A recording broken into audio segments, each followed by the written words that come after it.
आधार card रे मिलिबो 1000 टंका। जानन्तु केमिति पाइबे। एक जरूरी दस्तावेज मध्यरु गोटिए हेउछि आधार कार्ड। एबे जेउमानंको पाखरे आधार कार्ड रहिछि सेमानंकु प्रति मासरे 1000 टंका जोगाई देबाकू निश्चित करिसंती सरकार। तेबे किभଳି एही टंका पाई पारिबे ताहा जानिबाकू भिडियोटी संपूर्ण शेष पर्यंत देखंतु। आधार कार्ड बिना कोनोसी सरकारी कार्य संपूर्ण करिबा एक प्रकार असंभव। तेबे आधार कार्ड को नेई केतेक निर्दिष्ट नियम रहिछि एहाकू मानिबा जरूरी। एभଳି भाबरे एही सरकारी परिचय पत्र को नेई केतेक योजना मध्य कार्यकारी करा जाइछि। तेबे एहाकू नेई अनेक लोक ए जाय अवगत होई पारि नाहांती। आधार कार्ड रे प्रति मासरे 1000 टंका लेखाए पाइबाकू एक निर्दिष्ट मानदंड रहिछि एहाकू जानिबा जरूरी। केवल 18 वर्षरु 40 वर्ष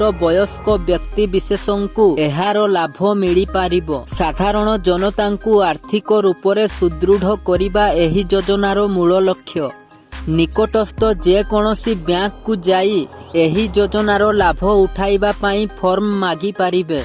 ध्यान पूर्वक एही फॉर्म पूरण कले आपनंकु लाभ मिलिबा निश्चित। फॉर्म पूरण करिबा परे एहा आवश्यक करुथिबा समस्त दस्तावेज को एही फॉर्म सहित संलग्न करिबाकू हेबो। एहा परे बैंक कर्तृपक्षक निकटरे दाखल करिबाकू हेबो। फॉर्म रे आपनंकु आपनंको प्रकृत ठिकाना और वार्षिक आय संबंधित सूचना प्रदान करिबाकू हेबो। आपनंको आवेदन स्वीकृत हेबा मात्रे आपनंको निकटकू निर्धारित समय रे मासिक 1000 टंका आसीबा आरंभ होई जिवो। तेबे फॉर्म दाखल करिबा परे एहारो एक नकल निज पाखरे रखंतु। एही योजनार नाम हेउछि अटल पेंशन योजना। एही योजना रे पंजीकृत हेबारे आपनंकु प्रति मासरे प्रीमियम आकार रे किछि टंका पैठ करिबाकू हेबो। एहा परे आपनंकु 60 वर्ष पूर्ण हेबा क्षणी प्रति मासरे 1000 रु 5000 टंका आसीबा आरंभ हेबो। तो दर्शक बंधु ये थिला आजिरो अपडेट। जदि भिडियोटी भलो लागिछि गोटे लाइक करी अन्य माननकु शेयर करी दियंतु एवं एही भली इन्फॉर्मेशन जानिबाकू चाहुथिले आमो चैनल को सब्सक्राइब करंतु।